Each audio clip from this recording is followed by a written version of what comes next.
Ṣẹ̀kẹ̀rẹ̀ lọ bá jó, ṣẹ̀kẹ̀rẹ̀ lọ bá jó, olúwa mi ò dìde ojú ṣẹ̀kẹ̀rẹ̀.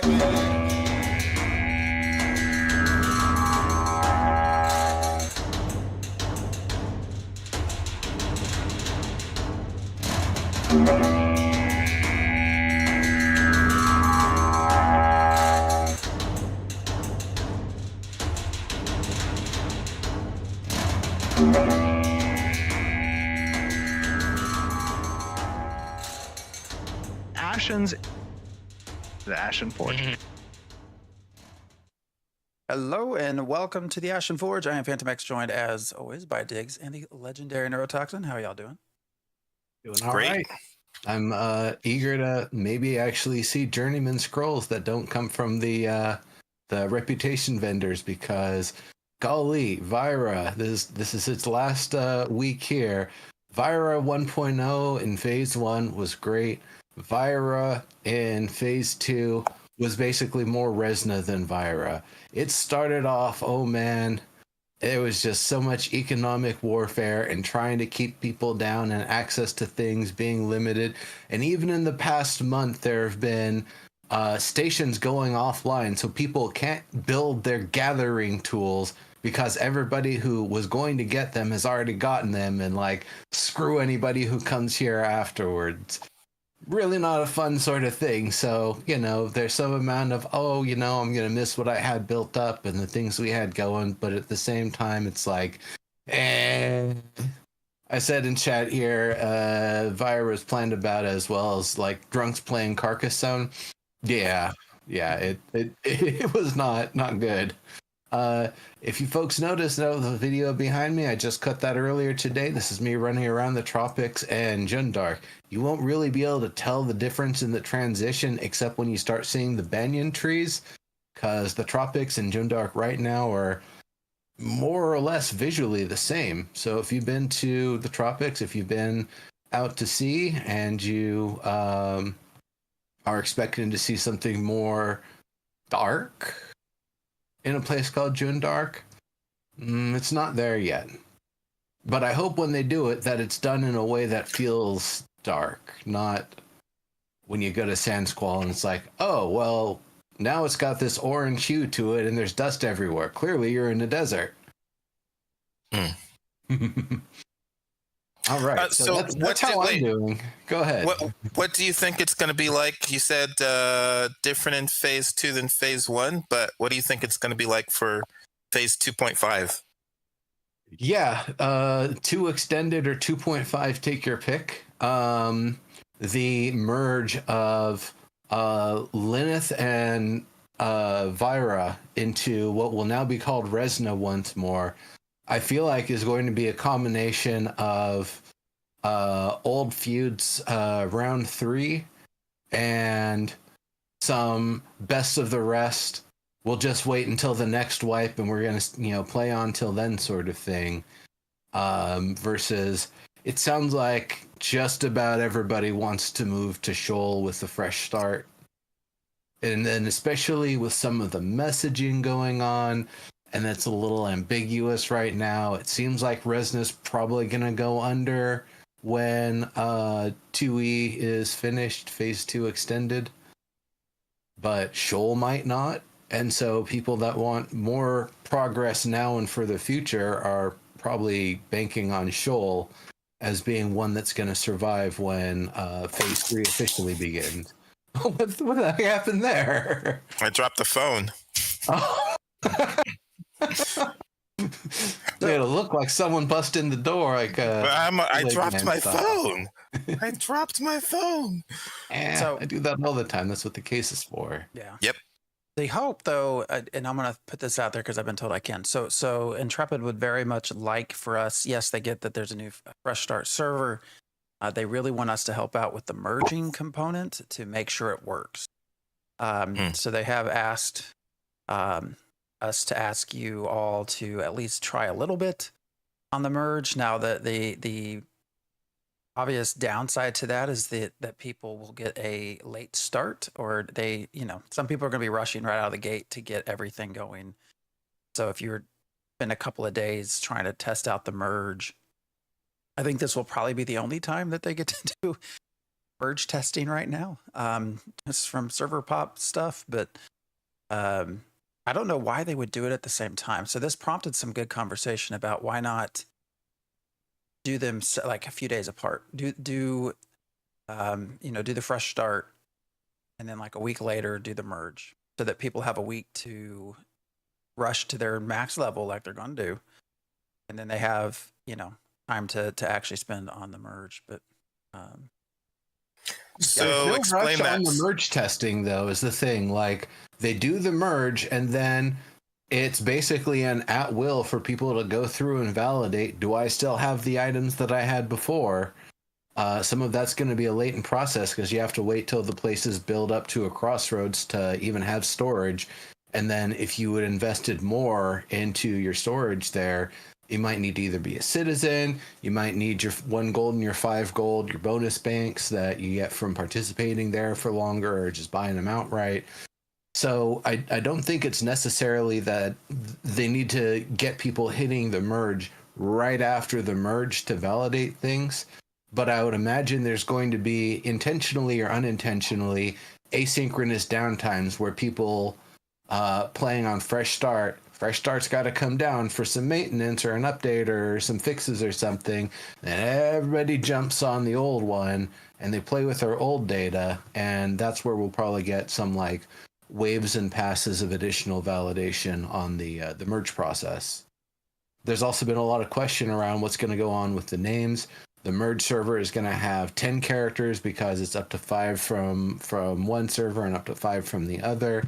And then there's a little ambiguous messaging. Is it you have up to 10 because you created them, but as you delete them down, are you going to still end up with a max of 5? Or if you don't delete any characters, you're only able to create a new one if you've got 4 or less? That's still a little ambiguous. And then the other side of things, people are saying, well, wait, if that server is going to have 10, then clearly the Fresh Start server should have 10 too, because both servers have to do the same thing. No, they actually don't. If they did it right, they don't. Well, I don't know, because there's going to be a wipe, right, in August. That's what we've been told. So like a Fresh Start server, where how many months is that from now? It's gonna be 3 months, 3-4 months there, and then it's gonna wipe 4 again. something like that. I don't know that I have it in me. And a lot of people are saying that. A lot of people are saying, I'm just going to wait until Phase 3 officially starts. This was... Which is probably why they opened keys up to everyone. Yeah. Well, probably a little bit. I mean, that's when I was kind of talking in the in our private chat earlier, I was kind of looking for existing players. It's like, I'm going to play the same amount no matter what. I'm going to just keep it casual until Phase 3 starts. I'm going to play on Fresh Start on Shoal and abandon my progress on Resna, or I'm actually done with Phase 3 until something meaningful comes. That's kind of what I expect of existing players. And then people who are newly getting it available, they might be like, well, I'm going to go straight to Fresh Start because that's where it's going to be fun. Some people might be like, I'm going to go to the old server. I'm going to kind of level up my character and watch the place build up. But at the same time, people who already have an economy in place, I'll be able to get geared up and, level faster. If I want to get to endgame faster and play with endgame mechanics, then Resna is going to be the place. And then I imagine there's also going to be a community that's like, listen, I'm just going to wait until Phase 3. I know I've got my key. Ton of good games have come out recently. Just going to play those. Wait until Phase 3. So, there's going to be, different populations regardless. It's going to cut a few different ways. Mm-hmm. So I popped into Wayback Machine real quick just to see. Because everyone's talking about the shoal. Was that added on? Sorry, I'm looking here. It was, wasn't it? The idea of or so not shoal, the Lotharia. Yeah, sorry, I'm looking. So the original posting on Wayback Machine for the wipe and merge notice did not include the comments about where it says following the completion of merge testing, resident Lothair may be permanently taken offline. So that was just added, right? That was an update this I last believe week. so. Yeah, I think, and I'm not trying to give it. I don't have any insider information. I would say if they're adding that in after the fact, like a week later, they're updating their stuff to say, hey, by the way, after merge testing, these might be taken offline. I mean, I would take that to mean they have a very high chance of being taken offline. So. Yeah, I think a lot of people are more or less going to be looking at hitting that fresh start. And then with that, there's going to be some interesting things. One thing that's been observed as all these realms have been rolled out and lawless areas have now become lawful regions, that the populations didn't change. And so that was something I observed when Squall's End and Jinnah came out. First thing I did was run out there with my level 12 thinking, oh boy, I'm going to kill some like same level scorpions and beetles and things on my decked out level 12 bard. And I'll level my character up while I'm helping contribute to the node. Bada bing, bada boom, right? This was before we even knew that the wipes and everything, like before all that stuff was actually announced. And when I ran out there, what I found is, nope, it's still the same lawless enemy population. Now, I haven't really looked at it in too much detail, but apparently this update set to kind of fix some of that, and that's something I'm going to be looking at for phase 2 extended on the when things come around with that. Will the desert, will the lawful part of the tropics actually be scaled to the right level, the right difficulty, the right enemy density to feel the same as the Riverlands? Or are they both effectively going to be hard mode, unintentional hard mode? I know that's not their plan. They don't mean to do like World of Warcraft where you leave the starting zone and you go into progressively more difficult areas. That ain't the plan whatsoever.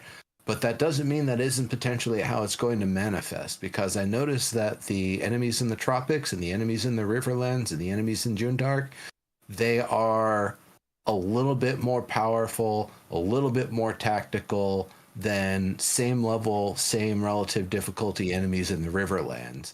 And so it's this unintentional, it's still harder. And then the density in the desert, absolutely ridiculous. If you watch the video behind me here, there's parts where I'm just like looking back and forth, and it's like, you know what? That's not a good direction. That's not a good direction. Even the back the way I came isn't a very good direction. So you know what? I'm just going to try to pick the path where I train the least mobs and keep going until they untrain off of me. And that's not a way that new players are going to be able to start, get to like level 3 or 4 in Lionhold and Samias, and then get the hell out. So how much harder do you think they are? How does it feel? They're easily 50% or more difficult than what it's like to do the same sort of content in the Riverlands. Do you think that'll just get tweaked over time? I would hope that it was going to be tweaked coming into this, and they still have a little, before kind of the stuff that they intended to have in phase 2 will kind of finish settling all of the crafting and artisan and gathering related stuff. But in terms of these, it'll kind of be wait and see that day. By the way, the banyan trees are right behind me if you want to take a look at them. They don't look like natural banyan trees hanging around in Hawaii. They have a little bit more like some Purians went through and like wrapped some of the roots around the stalk and like decoratively nudge some of the vines, and then for some reason, because it's winter, even though it doesn't look like it, they turn to the winter version when you cut them down. Oh. Seasons, depictions of seasons in the other areas is also something that's missing. When you go to the desert in the winter, it looks the same, except there's frosty things on some of the trees when you cut them down. When you go to the tropics in the winter, it looks just the same, except, as you can see behind me, the frosty versions of the trees when you cut them down. So that'll be another thing that'll be nice to see, is when they start getting more of that expression of weather and potentially areas actually opening up and getting cut off, the different paths and stuff that they talked about early on. We haven't really seen much of an inkling of that just yet. Mm-hmm. The tropics doesn't need to get snow, Mr. Nubtastic, you're right, but that doesn't mean that the tropics doesn't change in the winter. Right. I mean, they got a tree with snow on it, though, so it's apparently... It got extremely cold really fast. It was like you used the tool. That's a good point. I guess we will find out soon. I mean, have they switched over to winter in the game yet? Because I guess you'll find out really quickly. Yeah, it's winter right now, and in this video here, and it doesn't look like winter, not one bit. Okay, good. Is that a biome winter, or is that like weather time or seasons? Is that seasons winter? So we're basically, the entire gameplay area exists in approximately the same hemisphere, north-south sort of hemisphere. So winter is winter everywhere, but the way that winter is depicted is, I don't think I'm going to say incorrect so much as just not there. The Riverlands is the only one that actually appears to have the expression of springtime, autumn, and winter. I still don't think summer is in yet. I feel like we have evidence that summer is not in that it feels like it just cycles between spring, autumn, and winter, and they just go, an extra third of the year, or an extra, they go about a third of the year apiece instead of being quarters with the summer in the middle. So that's that is something that I would imagine would be a little bit different. But then the other thing is, if you actually look at a map of the game world and try to make any logical inclinations about how, which way is actually north or south, how the weather currents and convections actually work, all of that is approximately a wizard did it. They don't actually have a real world logic to them. I mean, even with this, going from the Riverlands to the tropics, it's like, okay, so there used to be snow, and then right where the snow cuts out, hey, there's these different trees and plants and everything. Very much like hard cut off bordery sort of things, rather than gradual sort of transitions between the regions, where you have maybe even a bit of the materials from each region kind of going over the borders a little bit. There's no inkling of that just yet. Mm-hmm. It's just early stages. Go far enough, or like I was saying earlier, you just go far enough towards Sand Squall, and suddenly the you're in Arizona texture and environmental effects appear, and that's how you know you're in the desert. My favorite is when that kicks in while you're still in the snowy part of the Riverland. So it's like, wait, why is it dusty and snow? I don't. It just doesn't work. So that'll be some things. I'm sure they'll work on that over time. Those in the whole of like gameplay and logistics and everything, that's all kind of small stuff right now. That's not what Alpha's about. Mm-hmm. No, Alpha's about seeing what happens when you change up the populations and roll out new servers and new features. You're in the Jundark. Some of it is, some of it ain't. I mean, that's just not what when I you see imagine. the part. Yeah, when you see the part with the banyan trees, that's when I'm definitively in the northern reaches of the Jundark area, and It is literally no different visually. Why do you suppose it's not? I guess in my mind, I think of the biome. I think of dark. I mean, it's literally in the name of so many trees. That was back before the apocalypse. But light not filtering through. I mean, I'm wondering, is that like a performance issue? You just simply can't use that many trees as a performance. Is it a lighting issue? They just don't have the lighting down. I know lighting's been an issue at times. Is it a functional issue? Like if you have too many trees together and you chop them down, do they get in each other's way? Like, is it a physics related thing? I mean, I'm just curious. It's been thousands of years, and the biome has changed since it was before the apocalypse. It's something where when you say something like Jundark and that it's like a forest or a jungle or something, that I expect like high canopies and like kind of boggy sort of area going on.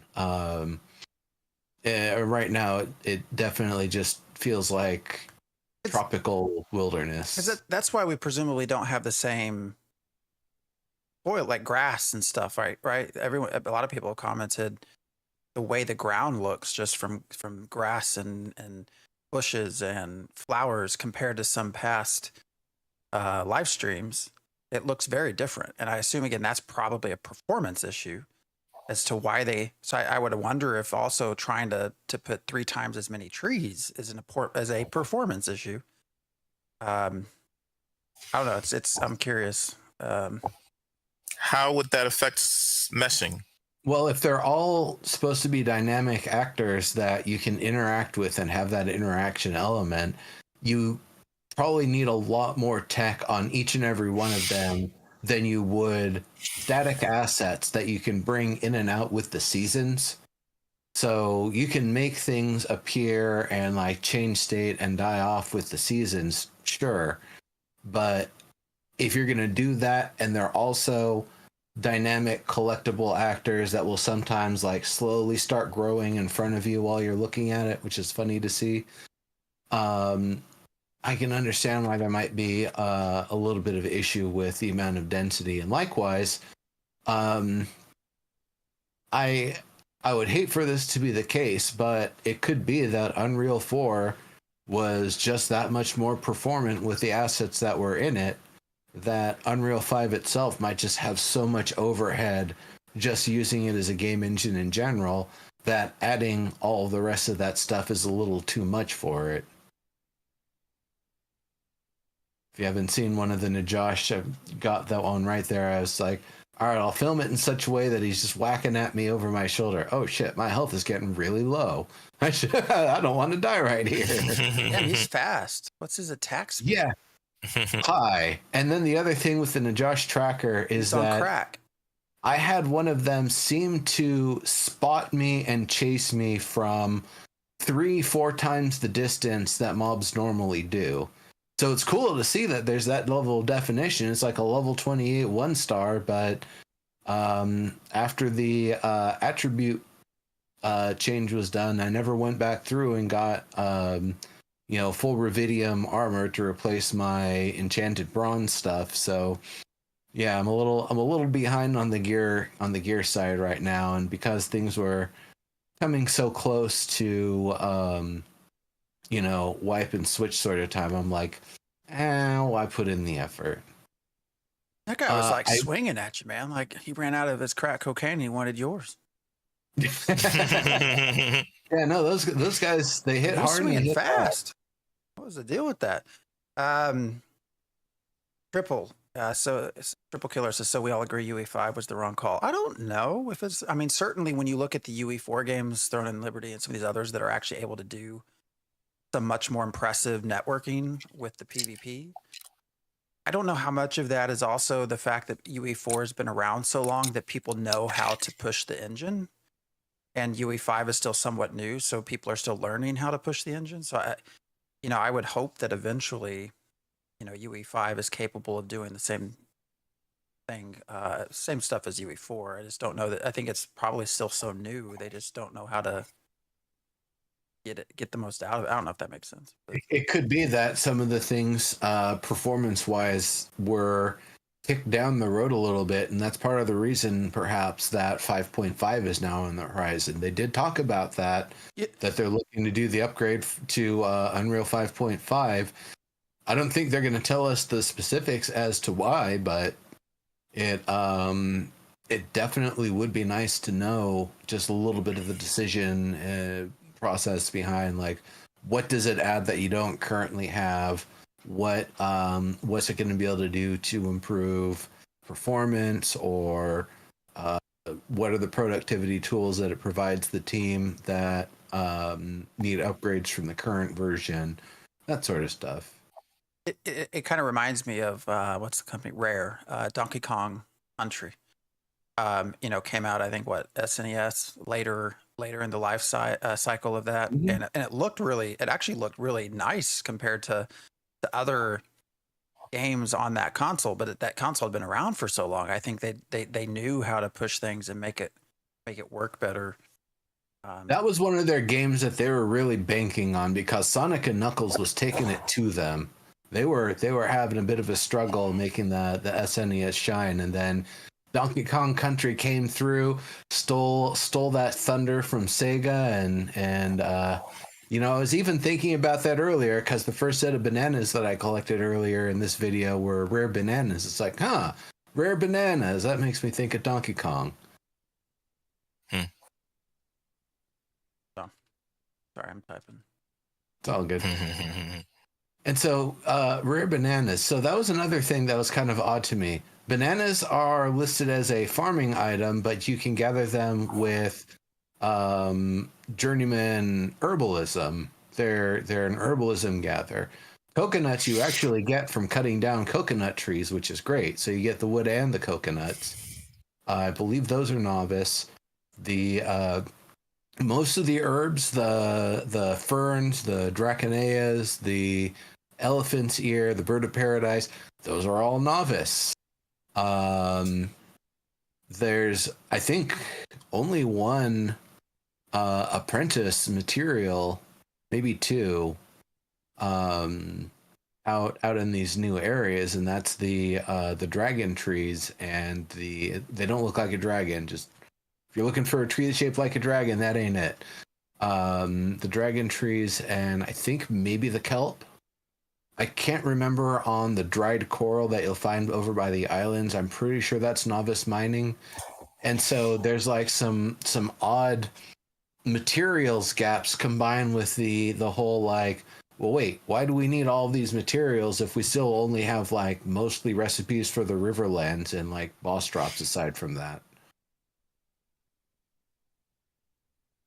So what's the appeal for people playing right now? So we've got these new areas.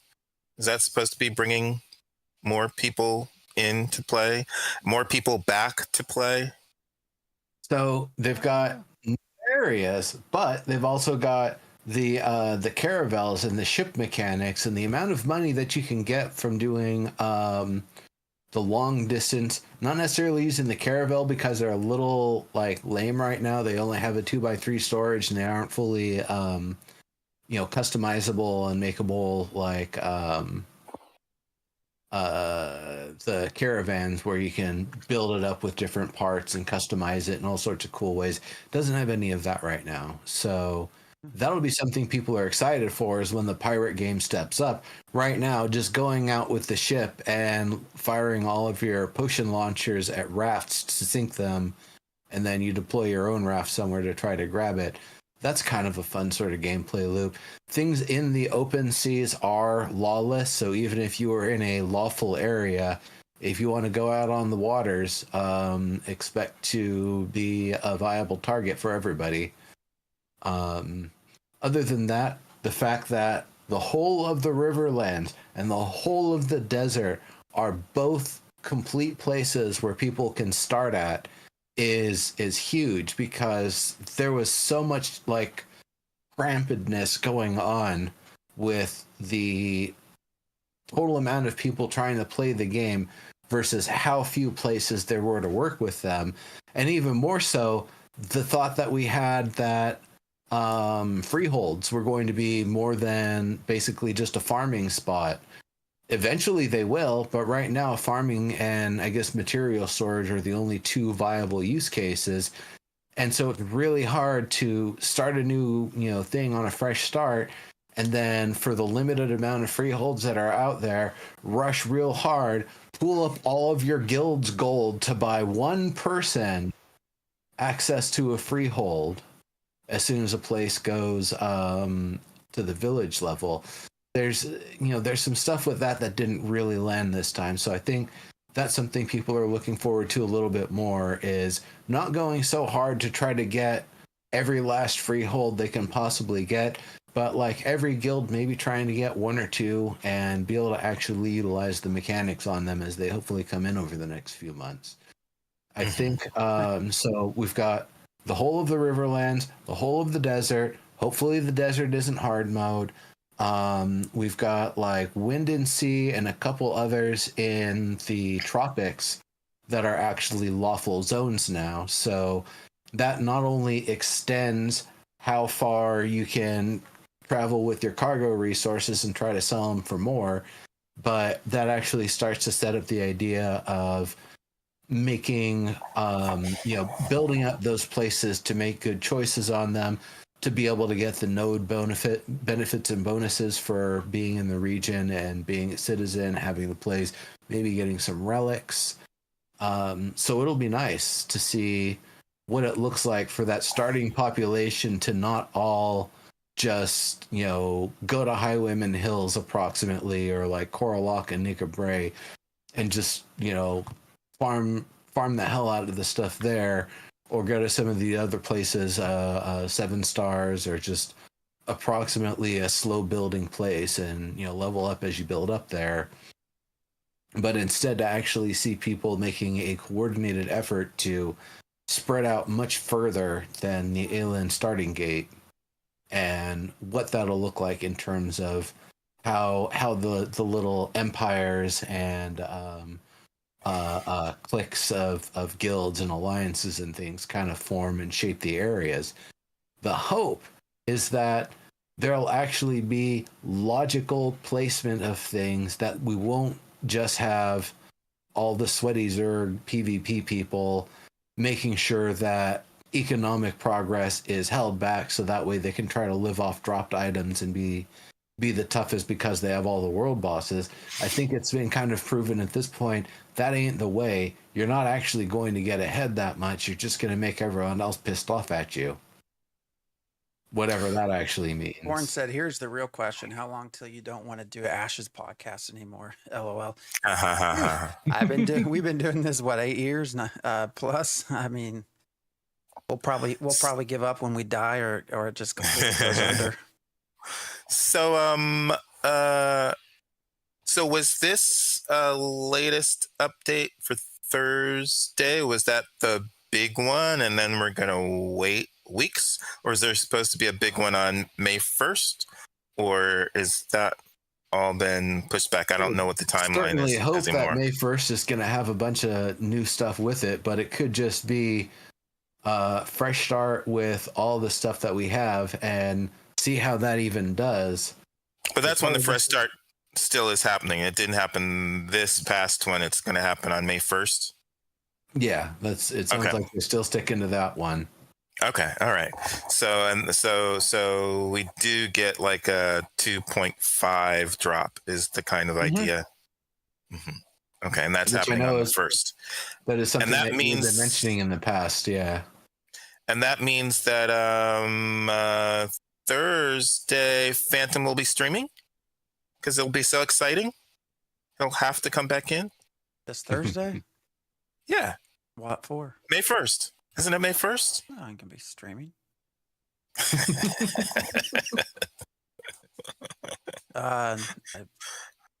Yeah. Actually, what's it called? Odin? At Eastern... I don't know. Lethality put it in our chat. There's an Eastern... Yeah, Odin Valhalla Rising that comes out in a day or two. Okay. MMORPG, but also a mobile. So who knows how that goes? Yeah. We played a little bit of RuneScape. I guess it did not grab you. Did you play some, Phantom? I Yeah, thought you no, played I some. did. I played with Richie mainly. It was all right. Just kind of got away. It's super, super basic right now. There's not. Yeah. I think Richie completed it within like, I don't even know, 2-3 days. Like, Yeah. I mean, they got some potential, but got a long ways to go. Yeah, I enjoyed what was that one that the three of us played last year? Starts with the R.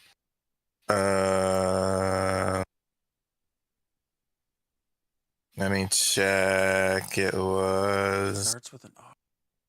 Does it start with the N? Was it Nightingale. Nightingale? Nightingale. Yeah, Nightingale. I enjoyed Nightingale much more than RuneScape at this point. There's some potential there, I guess, but I had more fun in Nightingale. Stuff. I was surprised they went to early access as fast as they did, being in their testing phases. But I see why. They got the basics down. There's just not much to it, so it works. Yeah, no, I mean, I enjoyed Nightingale more than Enshrouded and more than RuneScape. Again, at this point, I see some potential there. But okay. Yeah, my biggest thing with May, I mean, we've not really even talked about the fact that they've delayed phase 3. I know what that all means and what they delayed it. 3 months, that's a significant chunk of time.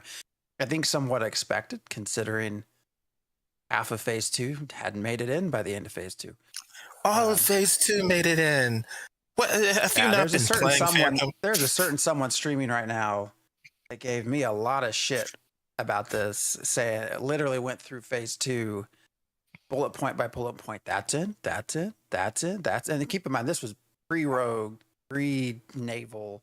Like, dude, you're crazy or something. I don't know what you're smoking while you stream, but I don't know. I just bowed out of that one. But he's drinking some Kool-Aid. I don't know. I think maybe I'll stream, but the hard part is between drinking the Kool-Aid and just snorting the little powder packet. Right. Yeah, he's a go. I mean, the biggest thing right now that makes me not even want to just come in on the weekends, which is kind of what I was doing there for a while, was just streaming Saturday, Sunday, is just the fact that there's going to be another wipe. I mean, I can see if you're someone that spends 4 or 5 hours a day, like 3 months is a long time. You got a lot you can do in 3 months. Someone that plays. You know what the hardcore players call it? Practice. Yeah, that's true. It's just practice. Phase 3, start of phase 3, it's just practice. Start of beta, every single wipe, it's just practice. It's going to keep being practice, and it's going to change every time until launch. And then all that practice will something great victory. Yeah, but for someone that doesn't do that, primarily spends, I don't know, on a weekend, 15 hours, 10 hours. I mean, that's not a lot of time, really. 3 months. I mean, you're kind of, I don't know. So for me, it's just sort of, that's the big thing about it. So, yeah, the idea that MMORPG is about racing through progression, yeah, it is fucking poison. You're right. But that's also something I don't do, which is why I'm so hesitant to start on May, knowing that there's going to be a wipe in August. So that's why I still, and I think a lot of people feel that way, which is why they're letting in the P3 people in, and there's probably a marketing reason too. I mean, I think said they would have access by certain times. So. Yeah. And so we need quests. So what's questions? Oh, that's the other thing. That the name Story Arcs has now been changed to modules. If only there was something in the chat or someone in the chat that could help us understand that a little bit better. It is a funny sort of thing because modules, it's how much of this is telling the story of Vera versus how much of it is telling the player's story. Right now, by the way, I'm in Jundark in the video. Gladendorf. I'm in the northern end of it. They let you out. Haha. Good to see you. Talk to you forever. Sorry, go ahead. But quick version for modules. I think they wanted to make it more like this isn't just some ho-hum quest. You're entering a quest with multiple components, multiple people you can talk to, maybe multiple outcomes. And so instead of it just feeling like a quest chain where you jump in and you do this step and then you do that step, you do that step, and you do that step, and then it's done, that hopefully this is leaning towards things that are going to be a little bit more dynamic, where it might still end with, this event being the thing that wraps it up, but the effort that people are putting into it, individually and collectively, and then what they're getting out of it, narratively, individually, versus as enough people have done it collectively and they start to make a, critical mass of change towards like a bigger objective or something, that'll be like a little bit more of what we're actually going to see in a module. That it's kind of like, you're going to be doing like this very specific sort of quest and story bit with a certain area, but then like the how you do it and how much you follow up with it after is what leads to, potentially some of the other outcomes and things happening. Likewise, I would like to see something where you can maybe pick something up a little ways in and then figure out kind of not necessarily what's happened before, but what it is you just discovered and how you can follow up with it. I remember in phase 1, we found this jar with a green dragon scale in Carfin City Wreckage, down underground in like the mid sort of northeast part of it, east northeast, I would say. And you find it and you can read some text, and it's like, all right, cool. And so I'm gonna wrap my arms around it and pick it up and put it in my backpack. No, I can see this badass relic of importance sitting here on the ground, and it's like, yep, I'll see you in passing, goodbye. Like that doesn't feel right. I should be able to access that and do something with it. If I can't pick it up, if I can't open the jar and take it with me, I can't just take the whole jar with me. Like, tell me why. Like, does it burn my hands with necrotic energy when I touch it and I take damage, or Yeah, how many relics have been found? There have been a few, and then there have been a few that are data mined, and I don't know how much we have of the relics in the relic system. I know they're in, and people have been able to discover them, and some of them have been some of them, people have actually been able to see and like how you activate them and active versus inactive, like benefits and stuff. But I think really we just have like the first inkling of it, and that's one of those things that they wanted perhaps a little bit more fleshed out between now and when when phase 2 extended is complete, that there'll actually be enough relics that you have to make decisions about, hey, do we want to power this one or that one, and why? And then, of course, the node destruction and node combat side of things, the ability to...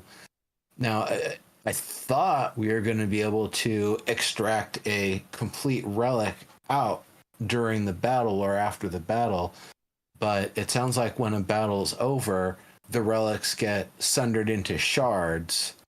And so I don't know, like, if you put the shards back together like Voltron and you can reassemble it, or if it's going to be, once it's sundered, now that opens up the opportunity for that relic to drop again.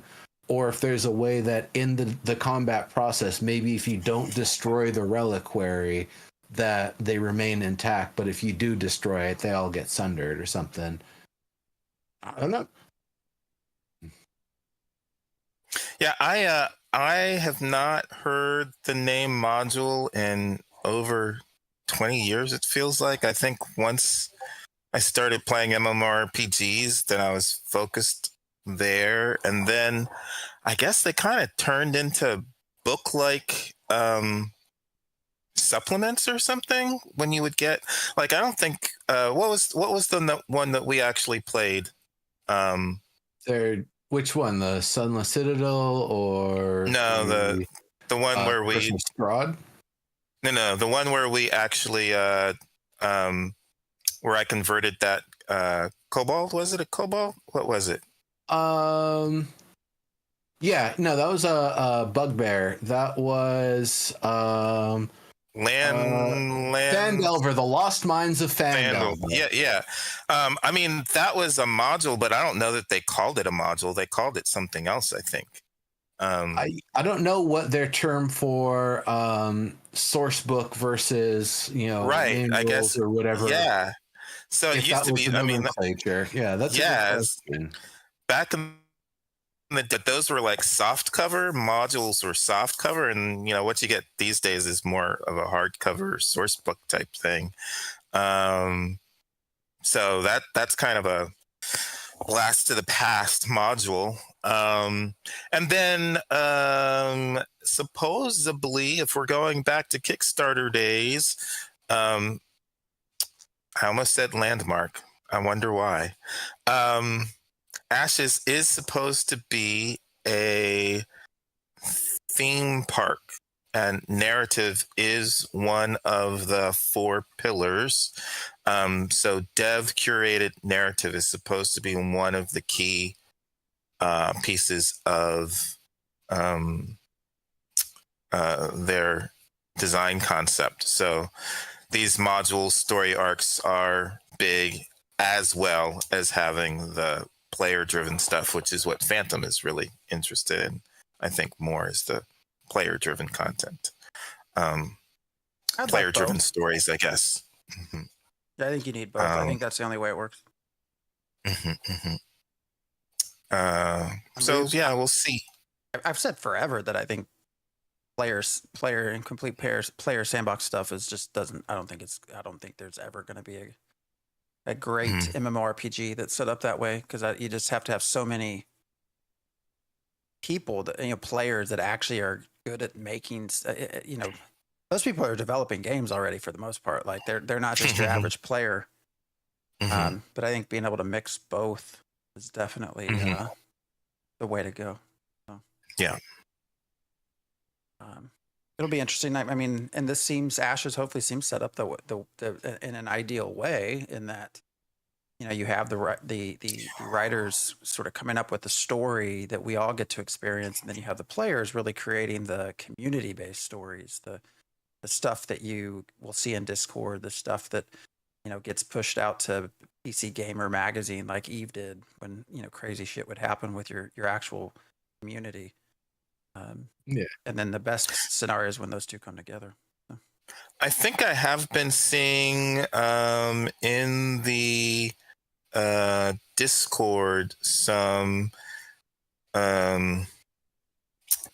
people are hinting that it's starting to feel more static than dynamic. Mm-hmm. I don't know. There's a lot of elements that don't feel as dynamic as they ought to be. I know I've said in the past about crafting, and it still kind of feels that way, that you can input different rarities of materials, but it still requires the exact same set of materials. And that I'm fine with that. I'm fine with there being fixed recipes for dungeon drops or whatever. Yeah, okay, the steel bloom stuff or whatever, requiring steel bloom essence, requiring certain Riverlands materials. All right, that's fine. It was a uniform. It's going to have uniform materials that it uses. That's fine. But I feel like there's a distinct lack of general recipes where it's like, all right, make a sword. Okay, great. So what are the components? Well, you're going to need, this much metal for the blade. You're going to need some kind of stone as the mold for it. You're gonna need, one wood of these sort of varieties, and maybe a couple other components. And so instead of it being a fixed recipe of I'm going to make an iron sword or a Vidium sword or a steel sword, maybe you've got a little bit of a few things that you want to mix in, and maybe there's some bonuses for making an alloy of some kind that isn't one of the fixed ones, like your making your brass or bronze, for example. Maybe we can make a better brass or bronze. Maybe we can throw some enchanted powder in that stuff, the magic powder, and make orichalcum. That'd be nice. Take brass, bronze, whatever, make a higher quality version of it that you're using in the journeyman level. That'd be sweet, because right now, those things all kind of drop out. Like zinc stops being useful pretty quickly. Copper is still useful for making bronze, but then as soon as you hit journeyman, bronze basically goes away. You're not using it anymore. You're either using iron, steel, or rubidium. And rubidium really seems like the signature metal of the Riverlands, so that I'm also wondering, well, when are we going to see the signature metal of the desert? When are we going to see the signature metal of the tropics? Volcanic steel would make sense. You take that volcanic mineral and you break it down to make iron, and then you cook that iron up and you make some volcanic steel. That makes sense as like a thematic material. It'd be about the same tier as normal steel, but some different properties to it, perhaps. There was one thing I was going to say, though, in terms of like following up on gameplay and what happens in the game world. I get the feeling it's going to be very much up to the players to record the history. If you want to remember an event, you have to record it, you have to report about it, and you have to spread the word on it, because I don't believe there's going to be, like they had said something about some thing you can use to potentially replay a major cutscene event the way it happened the first time it happened. Okay, maybe they will, maybe they won't. But what about all the other things below that magnitude of importance that happen along the way? If it isn't recorded, it's gone. It's ephemeral.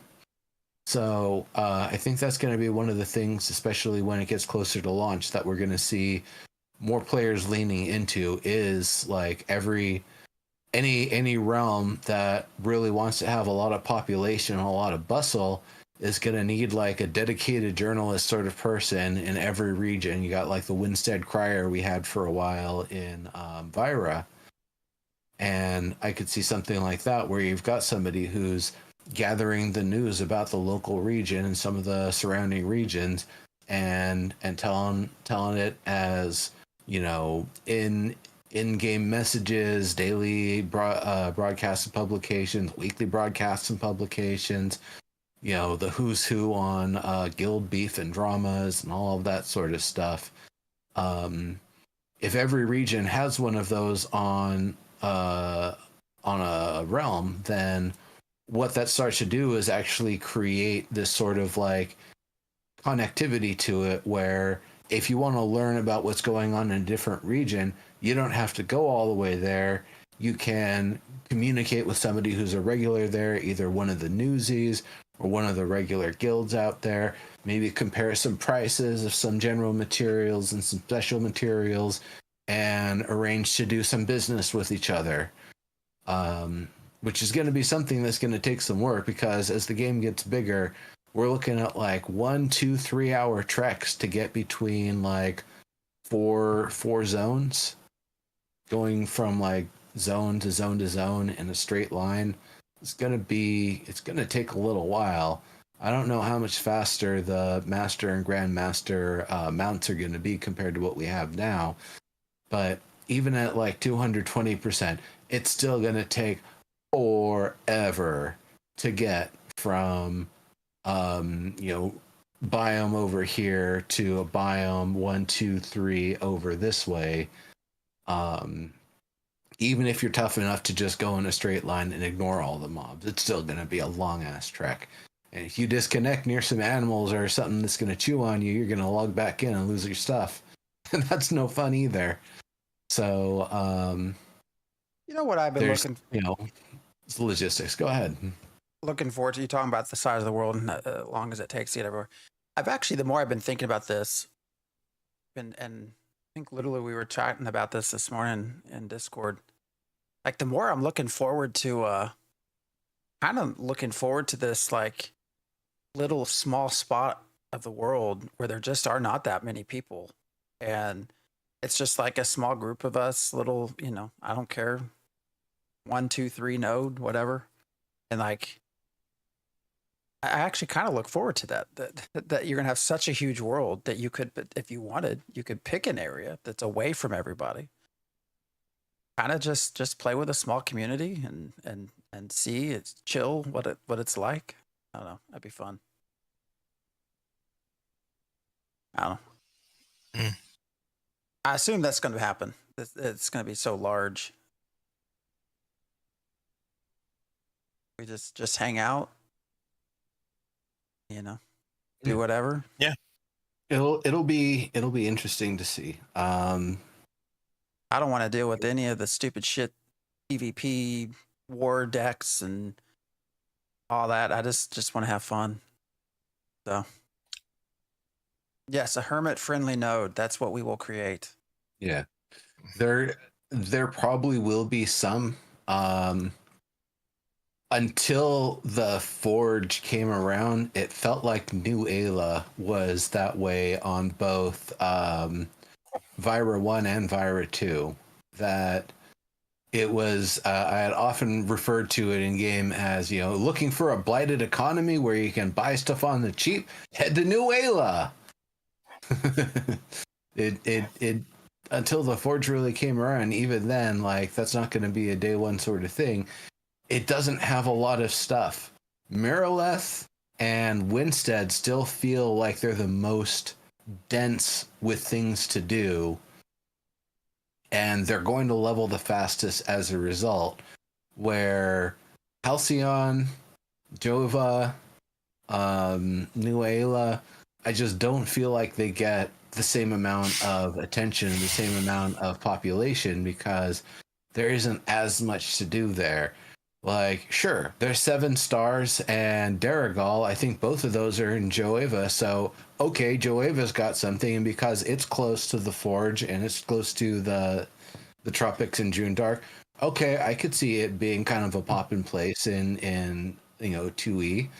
But that still leaves New Ayla and Halcyon kind of in a crappy place. What happened to Polar? Sorry. What happened? Rawr, Polar! Scorn says, as a Polar member, I know our plan is to follow Phantom Hex anywhere on the map, so we're RIP plan. What did I do to Polar? Did my mouth get me in trouble? I don't know. It might have. And sorry. Polar will look for any excuse to go after anybody. If they think it bothers you for going after them, they'll go after you. I still want to see Dix playing Polar. I really do. No, they'd make him join Jufang. No, sorry, you get to play with the gold farmers. Planendorf too. Yeah, it mentions that's how you balance for the sweats. If you don't want to be in the sweat environment, you can go to. They'll be clustered around high level nodes. You can just go somewhere else. And that will be nice. And I do feel like the way things are getting set up, you can still feel like you contribute as well, in some way, if even just to your local group. But being able to pass stuff along to other nodes and sort of participate as you can. But now that's one thing that I found kind of funny. It was somewhere towards like the early mid part of phase 2 where it seemed like part of the reason why Genesis was getting war decks on them is because it was one of the guilds that would go out of its way to get another town built up. And I know some of the populations and effort kind of emphasis changed a little bit, but I would imagine there's going to be a lot of that going on where you've got guilds who they will drop what they're doing to gather materials and push progress in a different town which is nice because they said one of the features it's either in or is coming is that there will be a list of the names of people who contributed towards the bio orders to get a building built.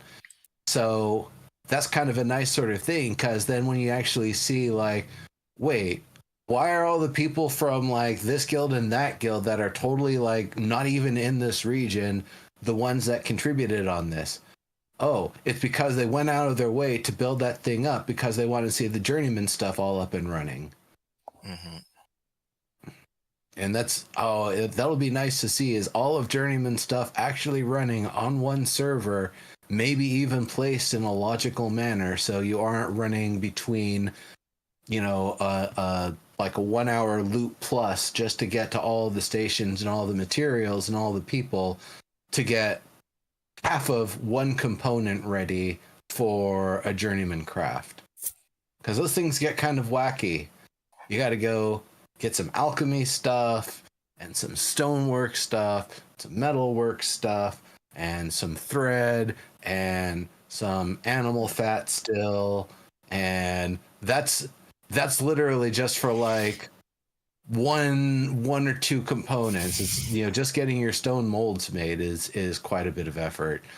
So that'll be something.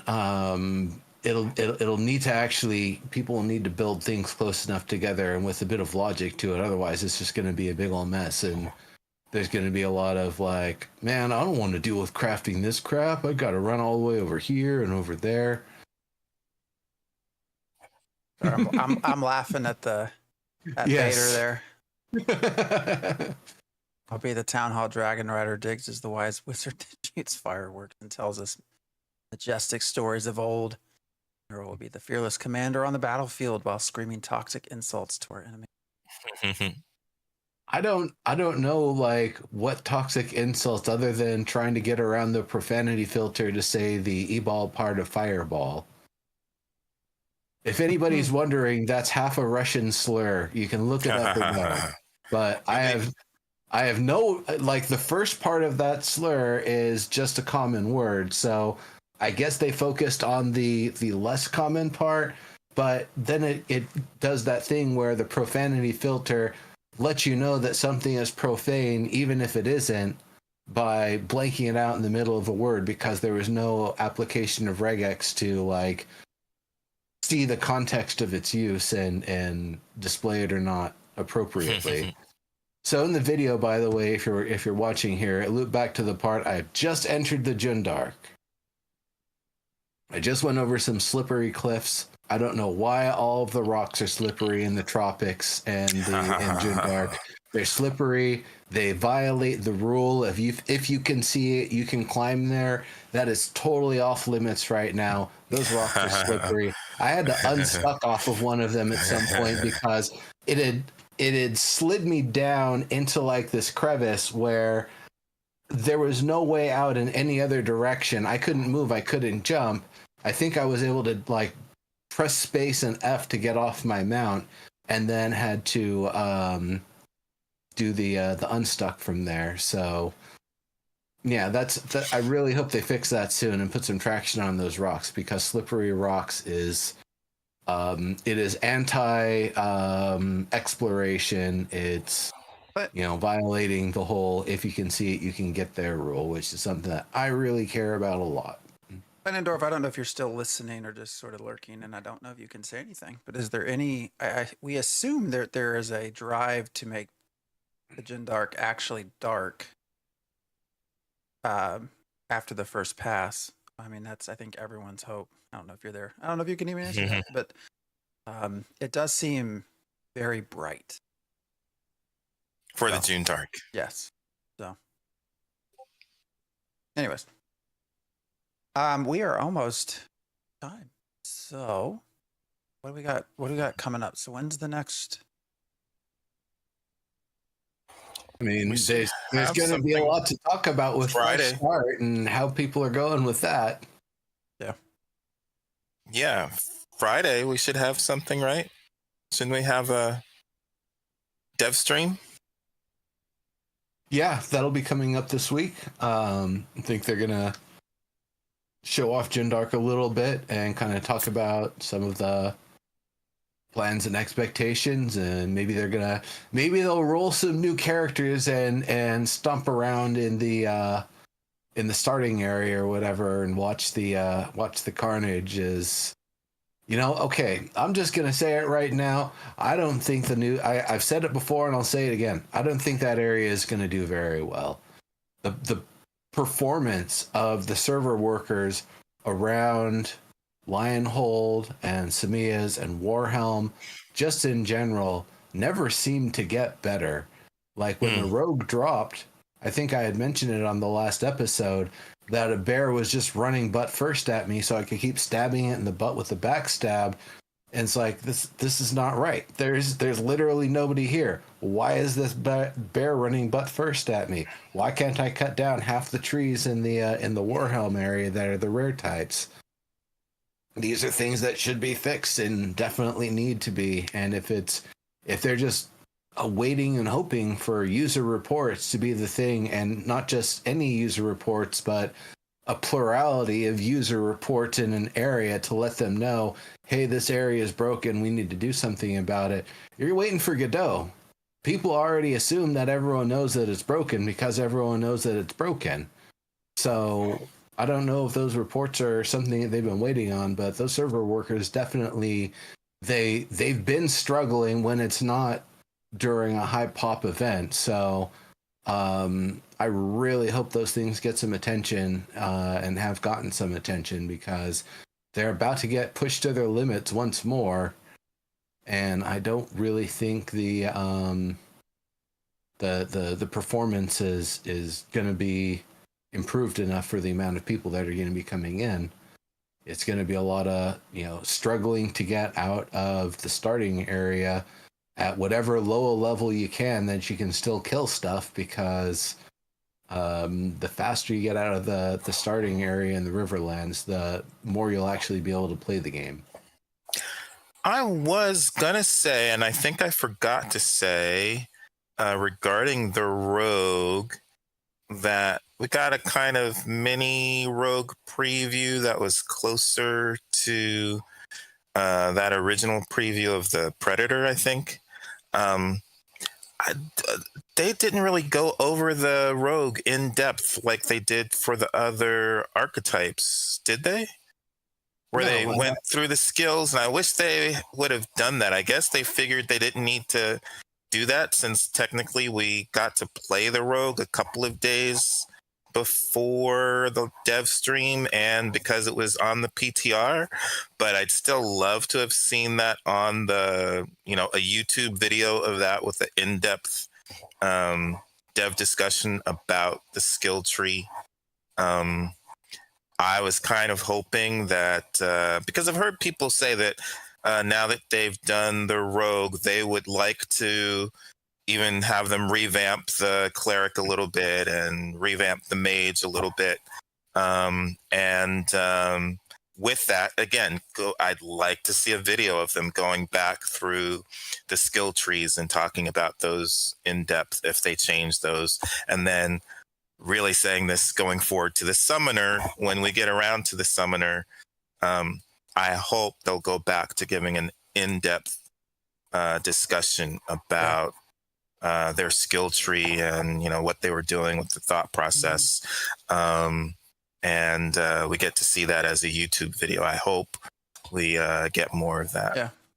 Yeah. It feels like more people are looking forward to the summoner than they did to the rogue, but at the same time, the rogue did feel like also the best class that they put out together this whole time. And it felt very much like kind of just glossed over, just like here it is. Yeah. And I think Naval Combat came out around the same time, and so it wasn't like a huge spotlight. And it feels There's like a CC it feels program. good. Is there a CC program coming up? Get the damn CC. Really?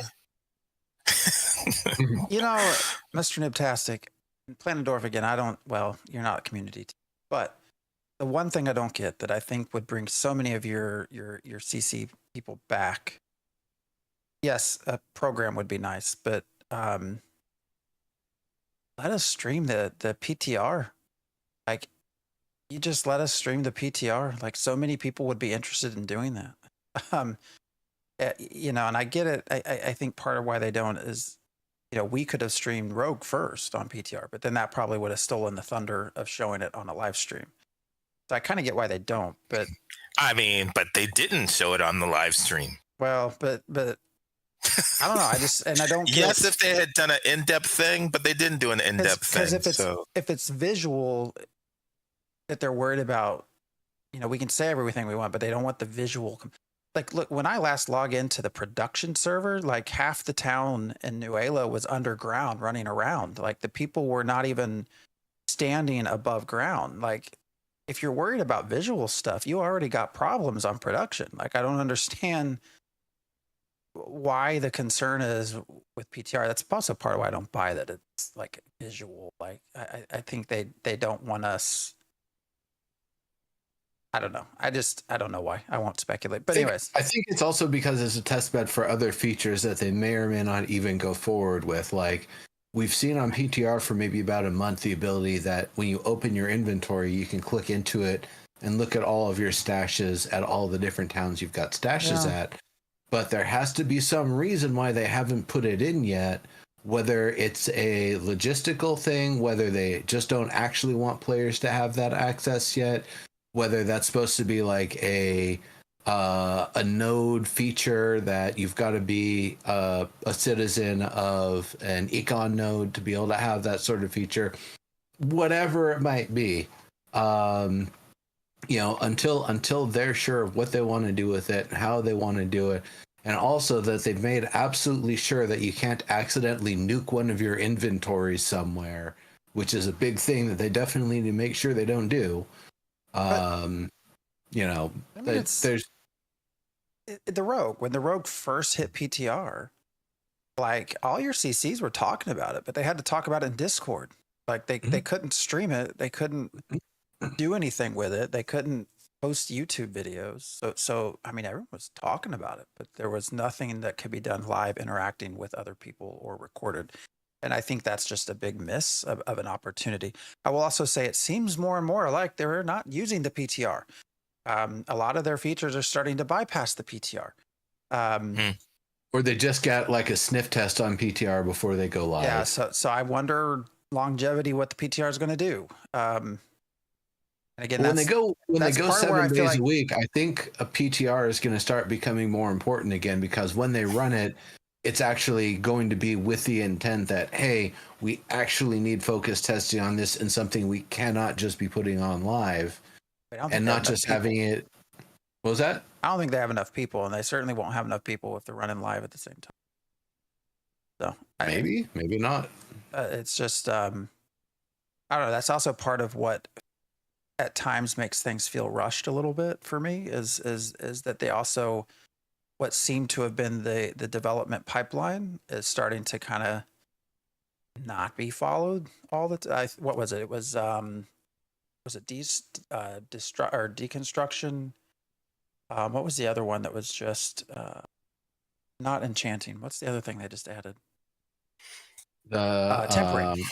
Tempering. Yes. Never. I don't think tempering was ever on PTR. Yeah. I'm pretty sure it wasn't.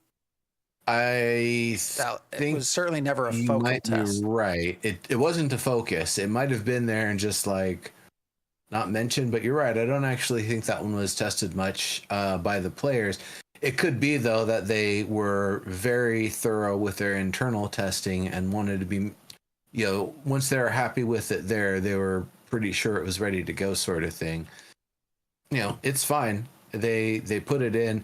For all we know, it's actually functionally been working for a while, but it's been a back and forth about what the actual ranges that each level can potentially upgrade, and, you know, what the costs are going to be for that, the material costs, if there's going to be a risk or not. It appears that it isn't a risk in the sense that you'll break your item. It's a risk that you don't exactly know how big of an increase you're going to get versus how much material is going to go into getting that upgrade out of it.